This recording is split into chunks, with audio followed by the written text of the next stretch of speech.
Bom dia a todos. Hoje nós iremos falar sobre o profeta Isaías, né? Isaías foi profeta durante o período em que a nação original de Israel achava-se dividida em dois reinos, Israel ao norte e Judá ao sul. O reino do norte pecava intensamente contra Deus e o reino do sul caminhava na mesma direção, pervertendo a justiça, oprimindo os pobres, abandonando a Deus e voltando-se aos ídolos, e ainda procurando ajuda militar das nações pagãs, em vez de buscá-los.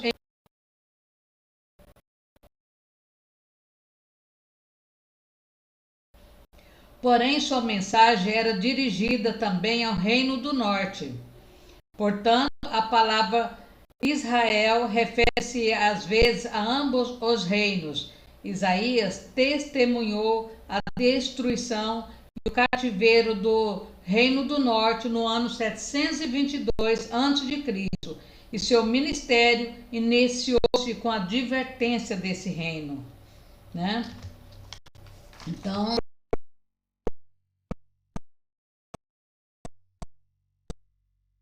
fundando o nosso relacionamento,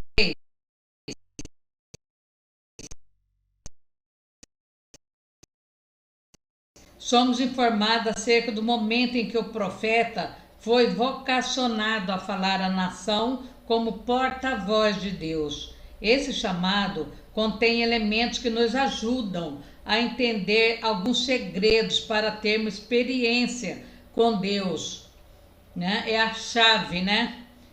Mas antes analisemos quem era Isaías e o contexto em que ele viveu, para então compreendermos como se deu esse comissionamento e a relevância, né? Quem era Isaías? Isaías vivia na capital a qual a maior parte das mensagens comunicadas por ele foi dirigida, embora seu livro também contenha mensagens para outros povos e nações. Está em Isaías 9, 8, 21 e 13, 12 e 31. Eu estou lendo. Ele ficou conhecido como o maior profeta messiânico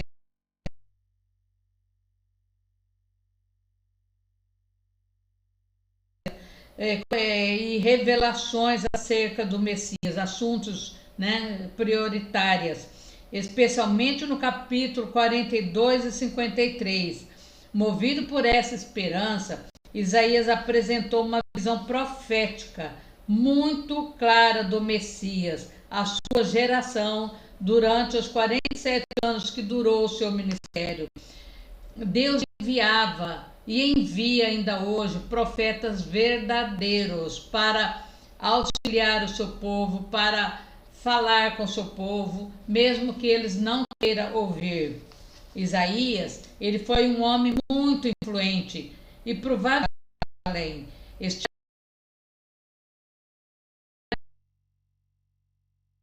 ou alguém bem próximo do rei Uzias, que vivia no palácio, tendo liberdade para ensinar a corte real, né? Intervir em assuntos do Estado, manter relações estreitas com sacerdotes e com outras autoridades da capital do reino. Isaías viveu durante os reinados de Osias, Jotão, Acais, Ezequias, passando toda a sua vida à sombra das ameaças da Síria, que já havia invadido o reino do norte. O chamado do profeta se deu após a morte de Uzias, em 740 a.C., um dos reis mais poderosos e que por muito tempo permaneceu no trono de Judá. Governou por mais de 50 anos, como vemos em 2 Crônica 26, onde temos uma ideia de quem foi Uzias, do seu poder e da sua grandeza. Então, qual é a relação entre a morte desse rei e o chamado de Osias? Vocês sabem? Né? Vejamos, primeiro o que o Judá experimentou no reino de Osias e o que o levou a este rei a queda e a morte. Depois estabeleceremos uma relação entre a morte de Osias e o chamado de Isaías, né? Que foi chamado para anunciar a purificação do povo de Israel, né? Aqui nós vamos ver que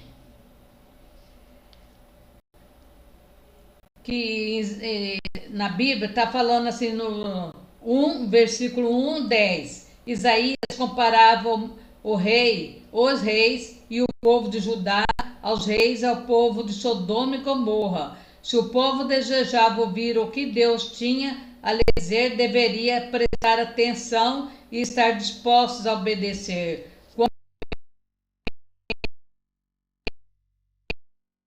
Não estamos lhe dando a devida atenção ou não estamos verdadeiramente dispostos a fazer isso, né? Você não quer ouvir, né? Finge que não está vendo.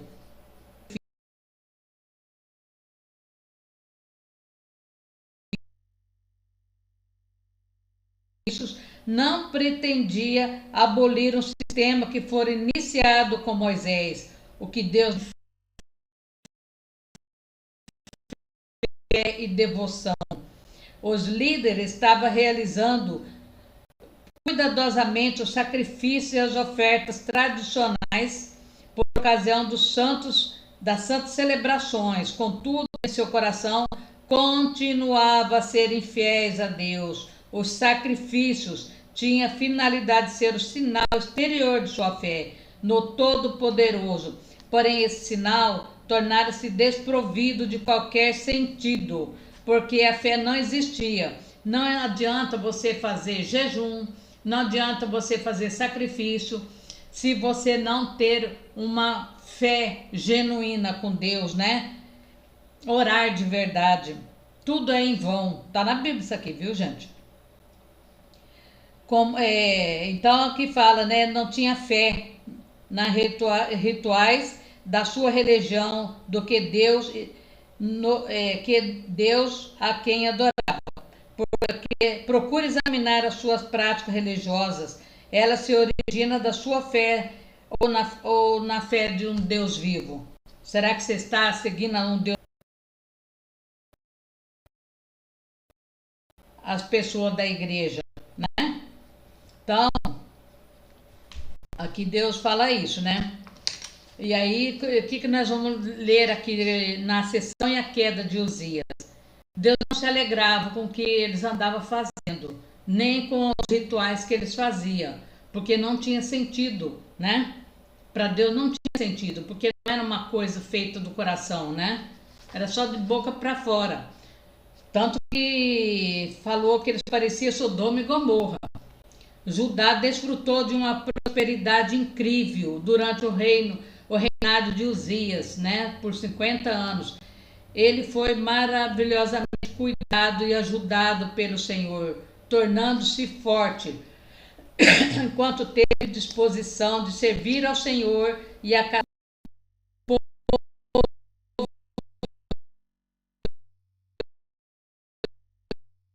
escolhido. Mas aí vem o problema. Depois de tanto sucesso, Uzias se ensoberbeceu e ele ficou arrogante e atreveu-se a fazer algo que não era da sua competência, não era uma coisa nem tão grave, mas para Deus era, viu, gente? Aquilo que a gente acha que não é grave para nós, para Deus era. Ele decidiu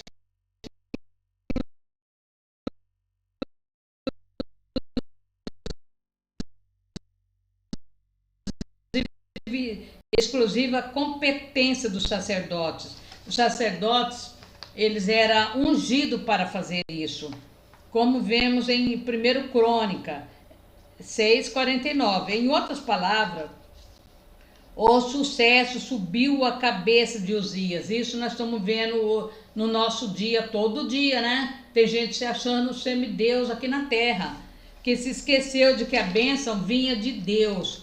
Ele se corrompeu, deixando a soberba, que a arrogância e a soberba tomasse conta do seu coração. Por causa disso, O final de sua vida foi catastrófico. Ele morreu leproso, né? Naquele tempo eu falava lepra, hoje em dia tem cura e mudou de nome também, né? Anceniano.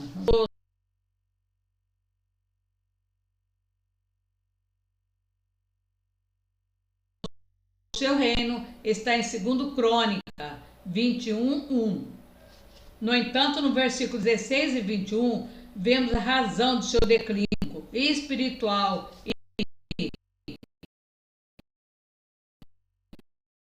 Mas a queda dele, gente, vai ser feia, viu? Pode crer nisso. Mas havendo-se Uzias, olha aqui ó, o que aconteceu. Mas havendo-se Uzias,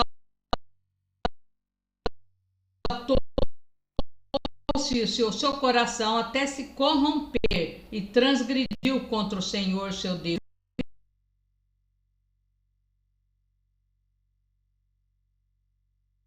que ele não podia fazer isso. Aí que ele respondeu, né? Eu sou rei, eu posso tudo, né? Porém o sacerdote Azarias entrou após ele, e com ele 80 resistiram ao rei Uzias, e lhe disseram: a ti, Uzias, não compete queimar incenso perante o Senhor. Ele poderia ter saído, né? Mas aos sacerdotes, filhos de Arão, que são consagrados para queimar incenso, sai do santuário, honra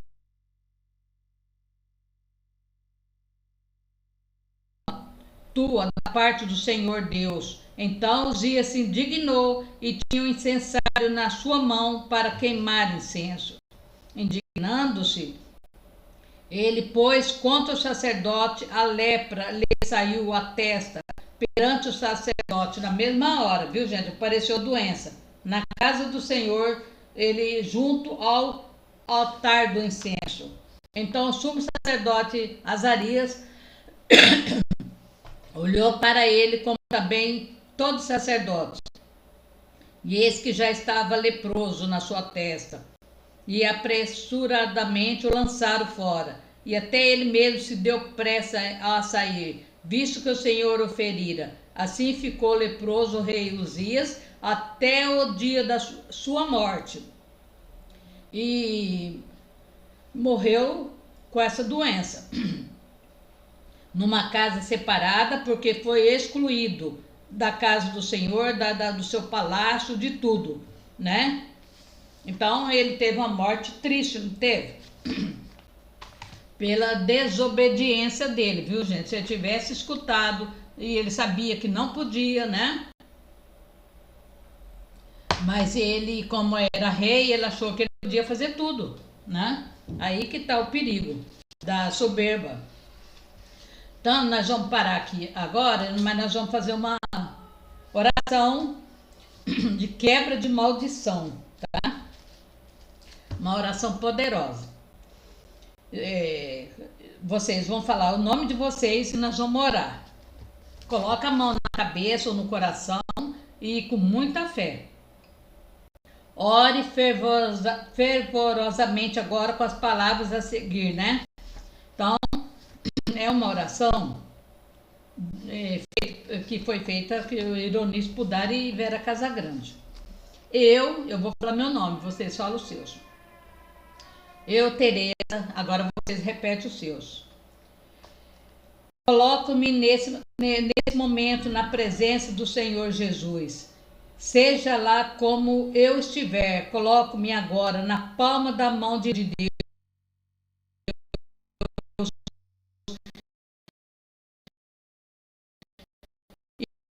E com ela poderei resistir às táticas do demônio. Ocupo meu terreno armado com o cinturão da verdade e tendo a justiça por couraça. Empunho o escudo da fé para extinguir os dardos inflamados do maligno e aceito a salvação de Deus como meu capacete. Eu recebo a palavra de Deus e revisto-me do poder do Espírito Santo para usá-lo como a espada, e no nome do Senhor Jesus Cristo, crucificado, morto e ressuscitado, eu amarro todo o espírito do ar, da atmosfera, da água, do fogo, do vento e do mundo inferior. Amarro todos os emissários do quartel demoníaco, todo o ciclo de bruxas, magos e feiticeiras, ou adoradores de Satanás, que possa estar presente, próximo a mim, de algum modo sobrenatural. Eu clamo, Teresa, clamo o sangue de Jesus sobre o ar, atmosfera, água, fogo, vento, e peço que o Senhor vai libertando de todo o mal, vai nos libertando, Senhor, de toda a obra do maligno, de todas as coisas enviadas contra nós. E peço que o poderosíssimo nome do Senhor Jesus Cristo nos proteja, para que não tenhamos nenhuma comunicação com outros demônios, com macumba, com coisas ruins que fizeram contra nós. No nome do Senhor Jesus, agora eu sei que o Senhor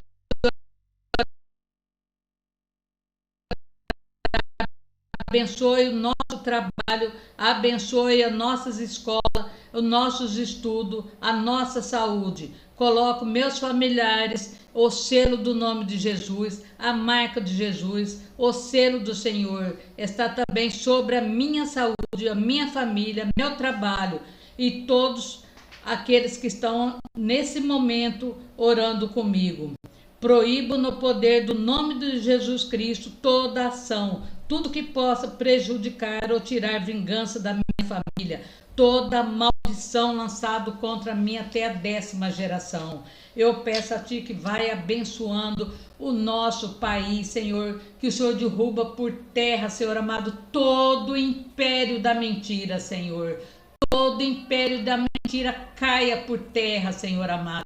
Que o Senhor venha fazer justiça, Senhor amado, nesse país. Vai derrubando por terra toda a mentira, Senhor amado, que assolou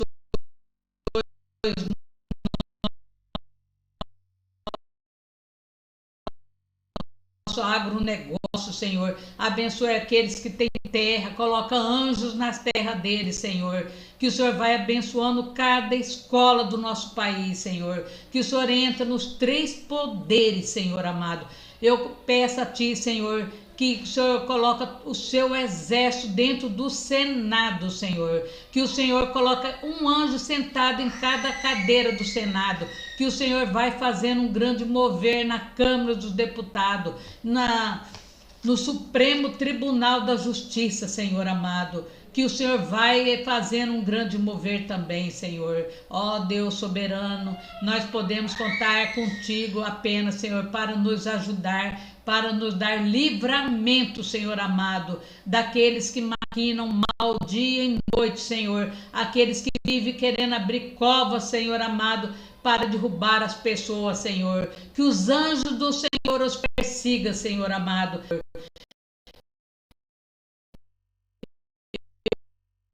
Eu peço a Ti justiça do céu, Senhor, sobre nós e sobre esse país, Senhor. No nome de Jesus e no poder de Deus. Amém. Amém. Muito obrigado. E até a próxima, se Deus quiser. Fique com Deus, tá? Vamos continuar firme nessa semana. Nosso propósito é orar e derrubar todo o mal da nossa vida, tá? Obrigado.